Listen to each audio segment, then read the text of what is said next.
Pada masa itu kan berhubung semua mobilitas ini ada di sungai, kegiatan semuanya di sungai, termasuk dianggaplah sebagai jalan yang menghubungkan antar beberapa daerah, sehingga kandangan ini memang masih belum dikenal, masih hutan belantara.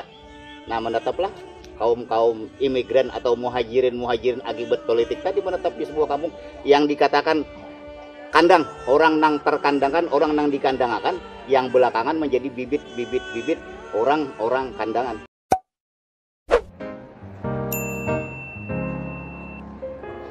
Assalamualaikum warahmatullahi wabarakatuh. Selamat datang di channel Sulian Official. Terima kasih sudah mengklik video ini. Bagi kamu yang belum subscribe, pastikan subscribe dulu, karena channel ini insya Allah akan memberikan informasi, hiburan, inspirasi, motivasi, dan edukasi jika kalian menonton video ini sampai habis.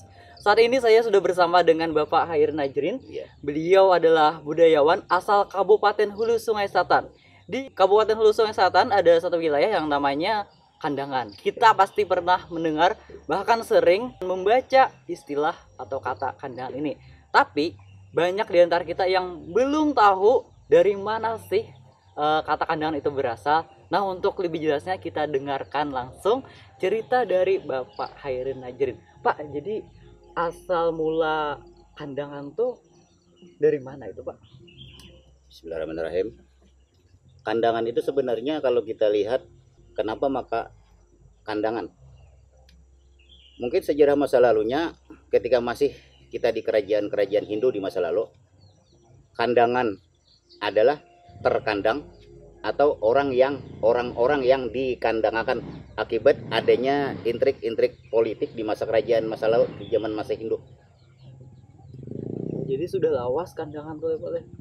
Ya, barangkali periodenya ketika barangkali di sekitar abad ke-9 ketika Islam itu masih dalam perjalanan, baik itu dari India, Gujarat, baik itu dari Persia, kaum Parsi, para pedagang Parsi, kemudian Arab sendiri, kemudian dari negeri Cina, yang menghantarkan para ulama-ulama.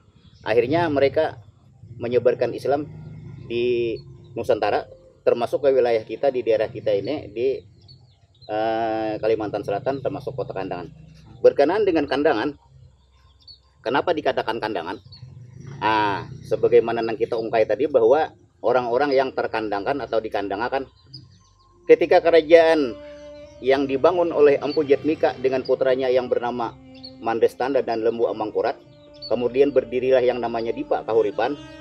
Nah, di Dipa Kahuripan, ketika di generasi berikutnya, ketika kerajaan ini dipegang oleh Prabu Ganggawangsa, putra daripada Putri Junjung Puih dan Suryanata, di situ namanya Prabu Ganggawangsa, yang kebetulan pada saat itu Prabu Ganggawangsa ini memerintah, ya barangkali intrik-intrik politik di masa lalu, banyak kaum yang oposisi, kemudian radikal-radikal, kemudian beberapa lembaga-lembaga kerajaan di masa itu ditekan habis-habisan, sehingga mereka satu persatu, para punggawa yang besar-besar, para abdi-abdi yang memang pintar-pintar, satu persatu menghilang, menyusup, akhirnya menetap di sebuah tempat yang konon kabarnya itu di ujung Daha dan di balik Meratus Purangkapito alias Gunung Meratus Berangkap 7. Masih hutanan, Pak?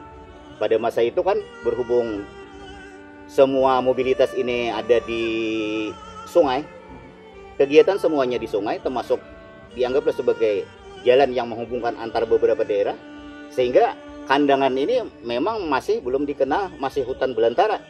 Nah, menetaplah kaum imigran atau muhajirin akibat politik tadi menetap di sebuah kampung yang dikatakan kandang, orang nang terkandangkan, orang nang dikandangakan, yang belakangan menjadi bibit orang-orang kandangan.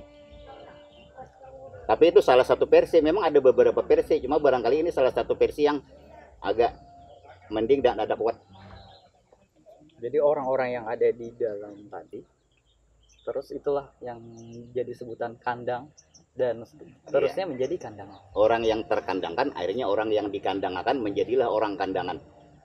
Iya. Jadi ini memang ada sedikit kalau kita adakan tarik ulurnya. Nah, begitu juga ketika sebuah yang tergusur wilayahnya.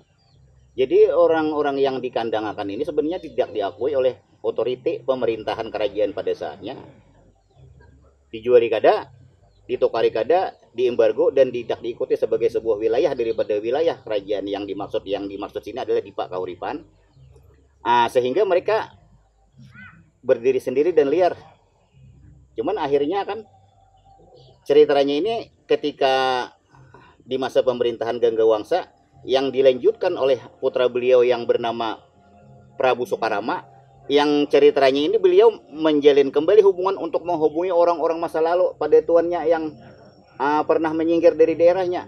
Sehingga dengan demikian untuk menjalin pendekatan-pendekatan secara personal ini dipindahkanlah ibu kota kerajaan tadi yang dulunya di daerah yang sekarang namanya Amuntai, Dipa Kahuripan, menjadi Daha Kahuripan yang sekarang menjadi di daerah Nagara Daha yang namanya kerajaan dengan istana Tihang Talo itu.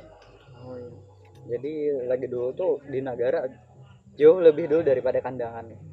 Awal mula kan ini ketika yang namanya Empu Jatmika, seorang bangsawan Keling, barangkali Kalingga, barangkali daerah India. Di situ ada seorang putra Keling, seorang bangsawan yang menerima wangsit, petunjuk-petunjuk gaib. Carilah olehmu, kata Dewa Tayang Agung, untuk mendapatkan sebuah wilayah yang berbau harum atau tanah harum. Yang akhirnya dicarilah dengan armada si Prabayaksa bersama dua putranya tadi, Mandestana dan Lembu Amangkurat, menyusur Sungai Barito, kemudian menyusur Sungai Martapura sampai ke Sungai Turak. Nah, di sanalah diketemukan bau yang harum. Jadi disinilah yang patut dibangun sebuah kerajaan. Bukan Hulu Sungai Selatan, justru di daerah ya sekarang wilayahnya Hulu Sungai Utara, yaitu di daerah Amuntai sekarang. Nah, di sana kan catatan-catatan arkeolog itu bahwa pernah dibangun sebuah candi besar yang candinya itu justru adalah Candi Siwa dengan ditandai ada sapinya. Kemudian congkopnya itu yang sekarang dibawa di Museum Fathahillah Jakarta. Jadi memang pernah ada, kalau di daerahnya Amuntai itu tadi Candi Agung. Tapi berikutnya ketika di Daha tidak dibangun itu candi. Yang ada cuma pusat pendidikan agama Hindu yang sekarang tuh orang menyambat dahulu tuh Sang Hyang Gantong. Artinya Dewa yang Agung Sang Hyang Gantong. Sekarang kampung itu menjadi Siang Gantong. Jadi pusat pendidikan agama Hindu pada masanya. Kemudian menyasar lagi kan daerah-daerah masa lalu berhubung jalan ini belum dibangun oleh pemerintah Hindia, masih lewat sungai-sungai besar. Jadi kota-kota pada masa lalu, Buas-Buas, Margasari, Pandahan dan sebagainya, Nagara sendiri. Nah, maka dibangunlah di situ candi juga, yang juga cuma agak kecil yang namanya Candi Laras di daerah Margasari yang sekarang wilayahnya Tapin.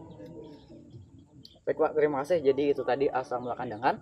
Selanjutnya kita mungkin akan membahas atau minta ceritakan kepada Bapak Hairen tentang kerajaan-kerajaan yang ada di hulu sungai.